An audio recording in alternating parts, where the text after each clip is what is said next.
Now I'm curious, what is the busyness that is so rampant in our culture right now? How much of that is to blame for so much porn? Well, yeah, it's like, the chicken and the egg, and both of them came first. So porn was certainly there before we had cell phones, obviously. And porn was there before we had computers, of course. As I said, the Kama Sutra, and all the Japanese and Chinese pillow books were created thousands of years ago. But the ability to look at porn while you're waiting in a doctor's waiting room while on your cell phone, that's a whole new thing, right? Or the ability to be online at the office if you have an office and the computer screen isn't facing the door, that's all brand new. So the prevalence and the availability is just basically people are being hit over the head with porn now. The availability factor, oh my gosh. Well, since porn is considered a guilty pleasure, what part does guilt play? Yeah, it's the whole adrenaline rush part of it that's important, like shoplifting. The reason that people shoplift, according to psychiatrists, is it's a combination between the adrenaline rush of excitement, not wanting to get caught, and a confusion of believing that they deserve more love, believing that they deserve more than they have. So that's a really important issue. So that's shoplifting. But isn't it exactly the same with porn? That people get a huge adrenaline rush watching porn, and at the same time, they are seeing someone who they believe they should be with, or they want to be with, or they wish somehow they could manage to be with. And that person, in most cases, does look a lot younger, a lot sexier, a lot everything more than their partner.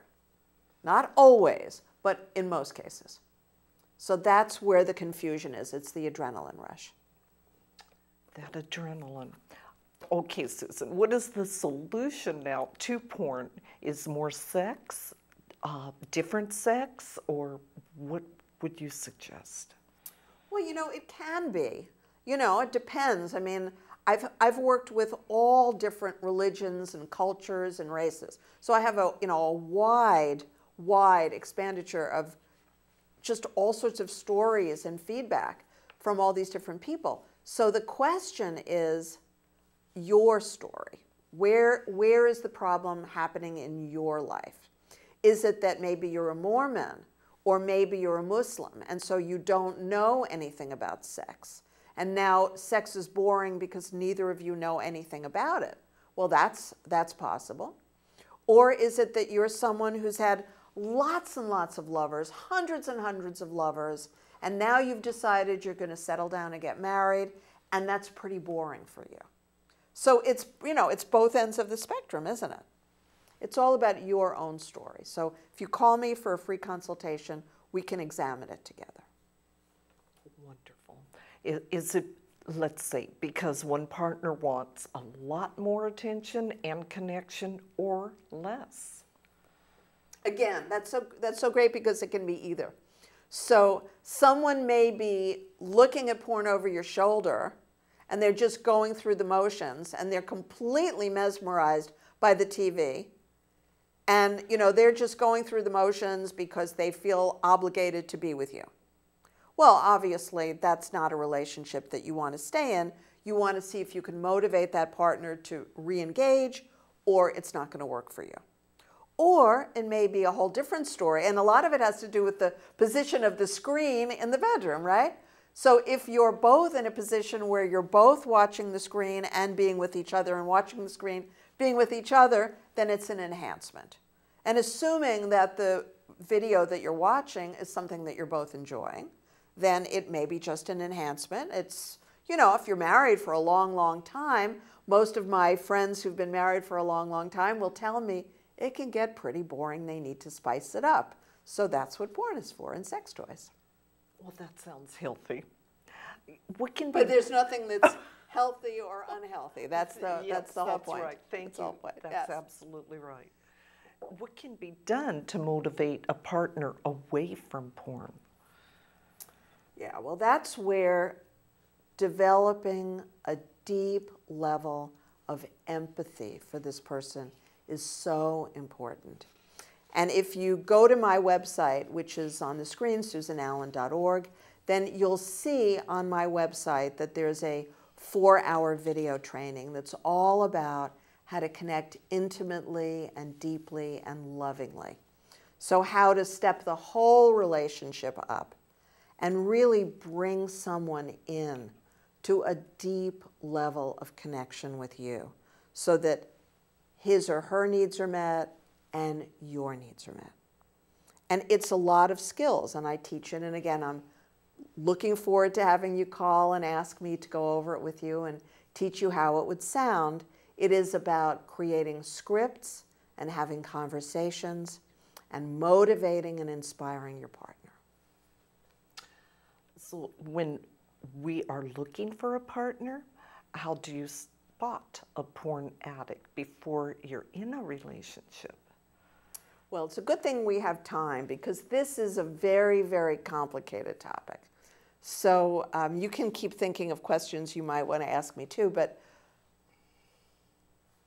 again, if you were asking the question about finances, well, Susan, how do I know about the financial position of my partner before I get engaged and married?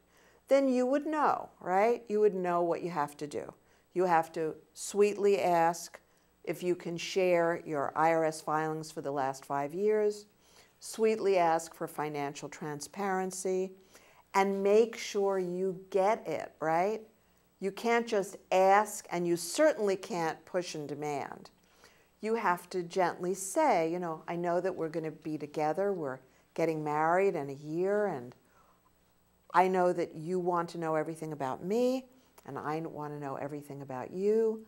So I have prepared all of my paperwork that you can take a look at, my 5 years of IRS filings, and this, that, and the other thing, and I just want to have total transparency.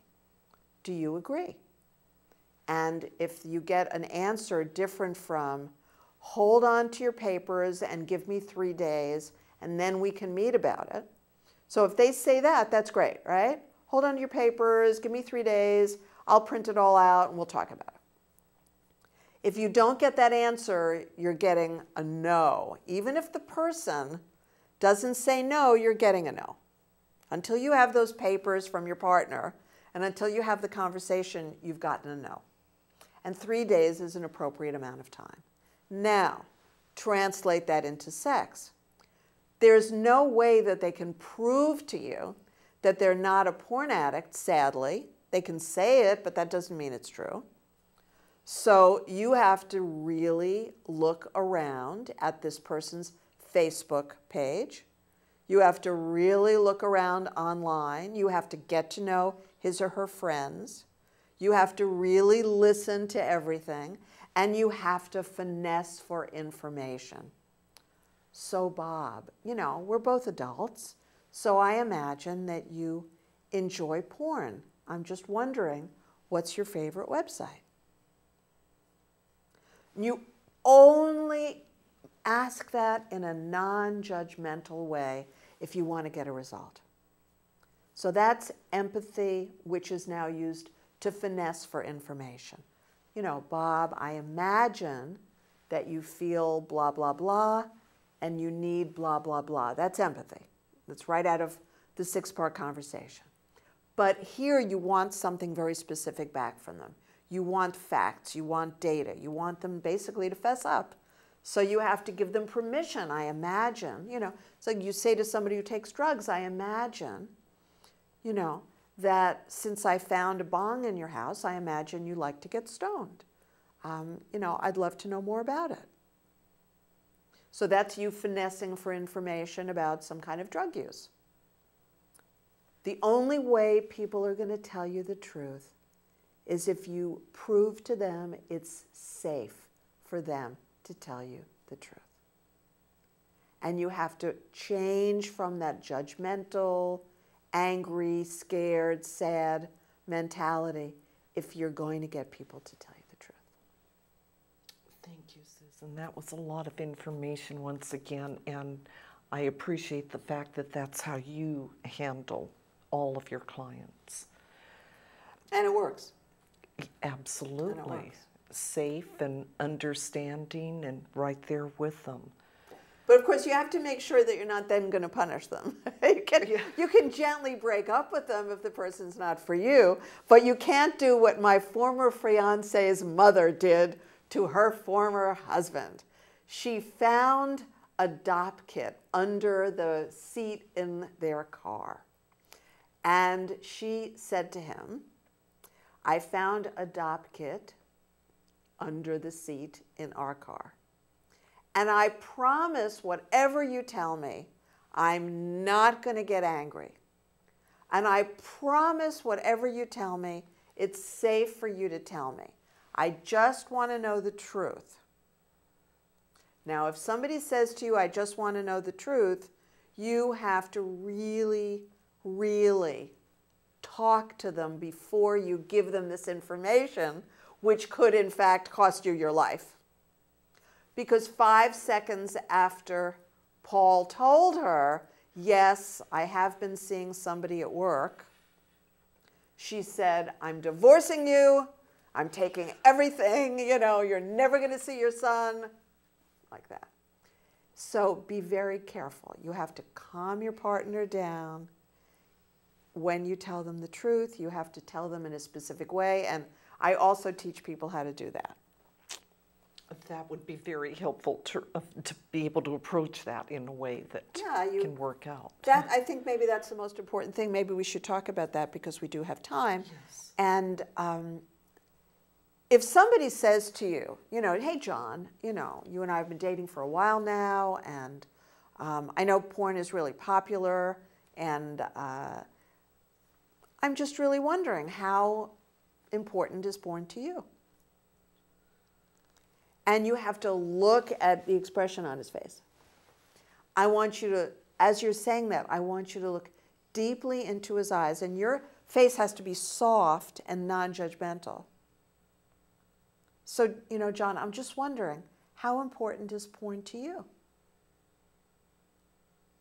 In that second, you will know more than all the words that he could say to you for the rest of your life together.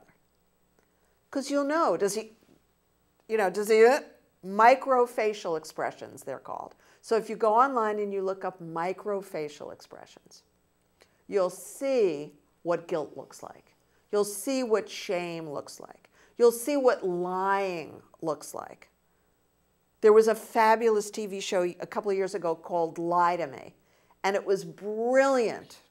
It was so brilliant. So if you can find old episodes, it will show you all these images. It showed Bill Clinton when he said, I did not have sex with that woman.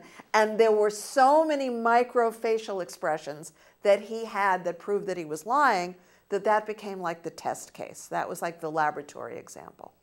So you want to become very familiar with this, not because of your boyfriend or girlfriend, but because of your life. You want to know when people are lying or telling the truth. Absolutely. That's a lot of research that we can do to get into that. I thank you. So in a deep level of intimacy is the solution, it is the solution. If your partner is willing to really learn to do that, how can you motivate someone to be really intimate with you? Well, I honestly believe that purchasing that video, which I have nothing to do with making the video, and, you know, and it's on Amazon, The Secrets of Female Sexual Ecstasy, is the best video I've ever seen about developing intimacy. And then I have a lot of different exercises that I teach clients as well, because this takes practice. This is not something that any of us was trained to do. And if you look at a mother and a very small child, you look at a father and a very small child, you'll see in a lot of cases that the parents, you know, take off the mask when they're with their baby. Or even right after a baby's been born, you'll see both parents are in a much different state of openness and intimacy with the baby, and it spills over to each other. But then a short period of time goes by, and now they're up in their head again. They're judging themselves and judging others. And, it's back, unfortunately, to business as usual. So think about how you were, if you had a child, think about how you were when that baby was just a newborn, and how you don't judge and you connect. Or if you have pets that you love, think about how you are with those pets, and more importantly, if you have a dog, how that dog is with you. They do not have the gene for judging. They just connect. And the more that you can practice connecting with your dogs, I honestly am telling you this, I'm not kidding here. The more that you can practice being really connected to your dog, looking at your dog, paying attention to your dog, guessing what your dog is feeling and needing, the more that you do this, the better you're going to be at doing this with your partner. And you can describe this to your partner. You can say, I'm practicing because I know I've got an issue about intimacy. I come from a family, as most of us do, where, neither partner was intimate, or one partner was a monster, whatever your story is. So I need to practice this. I want to practice learning how to be more present with you. And, if you say it that way, your partner is going to be thrilled. They're like, oh, thank God, what took you so long? Right? Absolutely. Yes, yes. And I'm curious, could you maybe just let us know an extreme case that you've been involved in where you have transformed a relationship with this particular addiction? Oh, yeah. There are so many of them. And what's interesting about porn, the porn addiction issue, is that it so often goes along with another addiction, because, addictions go in pairs and triads. So it's a biochemical issue. It isn't porn, it's the lack of happiness, the lack of joy, the lack of inner peace. So every time that I work with somebody who's got an addiction, the first thing I do is I ask them to take this saliva and urine at-home test and send it into the lab and find out what's happening with their biochemistry, with their brain chemistry. Is there an issue with adrenaline? The adrenaline gets used up early in the day, or the adrenaline doesn't show up until late at night, so they're on the computer, until 4 in the morning, because that's when they have adrenaline. Or they're exhausted during the day, they have to work, they have to function, so they use adrenaline like a cup of coffee, and they get it from porn. So when you solve the problem, you have to first understand what the real problem is. Because the addiction, the addictive behavior is not the problem. That's the maladaptive solution or the maladaptive strategy. That's the self, prescribing. If somebody feels happy, if somebody feels peaceful, if somebody feels great when they wake up in the morning, they're not going to have 10 cups of coffee, are they? And if they feel rotten, then 10 cups of coffee aren't really going to make them feel better, because then it becomes a caffeine addiction. It's the same thing here. The trick is to find out what's happening in your brain chemistry. And the trick is to take these organic, safe, very affordable supplements that you can take that will make you feel happy and peaceful. And you'll notice that less and less are you drinking alcohol, less and less are you taking drugs, or less and less are you using porn, or less and less are you shopping, or less and less are you falling in love with lots and lots of women, or less and less are you doing any of these dangerous behaviors, including yelling and screaming, crying uncontrollably, or disconnecting from your family and going into some other room. So if you go into the other room to be on the computer to watch porn, that isn't really a difference to your family than if you're going into your office and working all day and all night. That's the thing that most spouses are complaining about. It's that you're not there with the family. There is no family time. There's no connection. So that's what I'm saying. You solve the problem of the brain chemistry and all the behaviors will go away, as long as you, the spouse, can be loving and can be supportive. And of course, I can teach you how to do that. And that's one of the things that I really appreciate that you do, Susan, is you go into helping people to learn the skills to be able to do that for whatever they're trying to accomplish. Yeah, because, you know, as Einstein said, the brain that created the problem can't solve it.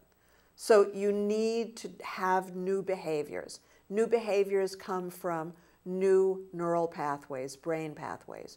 We create them together.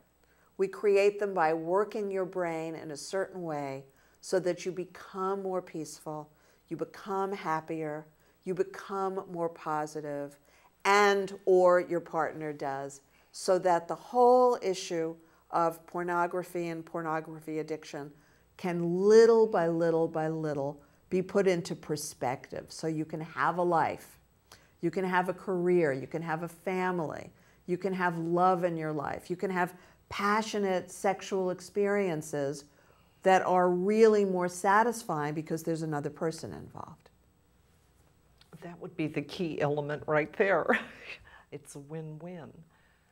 So in your research, were you surprised at all on these statistics? Not really. I wasn't really surprised because, you know, I know that even though the divorce rate is going down, I know that the rate of happy marriages is not going up. So it's great news that the divorce rate's going down. That's terrific, but it really means, in my experience, that people don't want to split their assets and get a divorce. So it means that they're either not getting married in the first place, and we see a lot of statistics suggesting that in another 50 years, very few people will actually get married because we've removed the stigma. Having a child out of wedlock is no longer a stigma in a lot of parts of the United States, particularly California. And so little by little, it's spreading. So you'd think that would be great news, but I don't see the great news.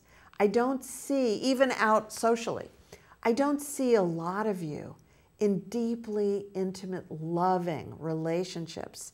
And you can always see that. If you go to Paris in the spring, everybody walking, you know, down the Seine, everywhere in Paris, you see lovers, couples who are in love. You don't see that all year round in Paris, and you don't see much of it anywhere else. So what would you recommend for people? It seems everybody I ever talked to would like to have that type of intimate relationship. So you can help people to go forward and create that. That's important. And it's all about the work we do on ourselves. If you want to have a deeper, more intimate, more joyous relationship, it may look as if you have to fix your partner's porn addiction. And I'm not saying that that wouldn't be helpful. It's just not the first step. The first step is learning how to motivate and inspire your partner into loving conversations with you, into doing things together that are fun for both of you, into trusting that you're not going to just continue to judge and judge and judge. Once you do that, once you break over that hurdle, I have seen major drug addictions be eliminated in a very short period of time. It's miraculous how quickly people who have been struggling with addiction themselves will admit it and will do what they have to do to change their behaviors if only the rest of us would be kind and loving and gentle and motivating and supportive to them. That is the secret. That sounds so loving and easy, and that's really the key factor. Yeah, the more that you are able to transform the way you think, listen, speak, and act. You, not them, us, right? So the more quickly you're able to transform the way you think, listen, speak, and act, the more quickly your partner will be willing to either talk to me, talk to us, you and me, get professional help of another flavor if there's another issue or another direction, that's fine too. But the key is to calm yourself down, calm your partner down, and have enough self-empathy and empathy skills, which are in my 6-part conversation training, so that you can motivate them. Wonderful information, Susan. So it's a self-job, and you can help people along the way. If you're single, you can really prepare for the right relationship that will work. Exactly. Thank you. Well, thank you, Susan, and thank you for letting all of our viewers know how to avoid and solve the porn problems that are such a deal breaker in all relationships today. And remember that this is something in your own life that's going on. Susan will appreciate getting a call from you and talking through everything. 1 free hour, that's really a gift. And I really appreciate that you do that for people, Susan. You've made a great difference. And I'd just like to remind all of you that you can enjoy Susan Allan's column, Ask the Love and Relationship Coach, in our Santa Barbara Family Life magazine. This is available also online, www.sbfamilylife.com. And Susan's free 1-hour phone number is 805-695-8405. Susan is a life coach and so much more, but there you go. And Susan's email, susan@susanallan.org. Susan's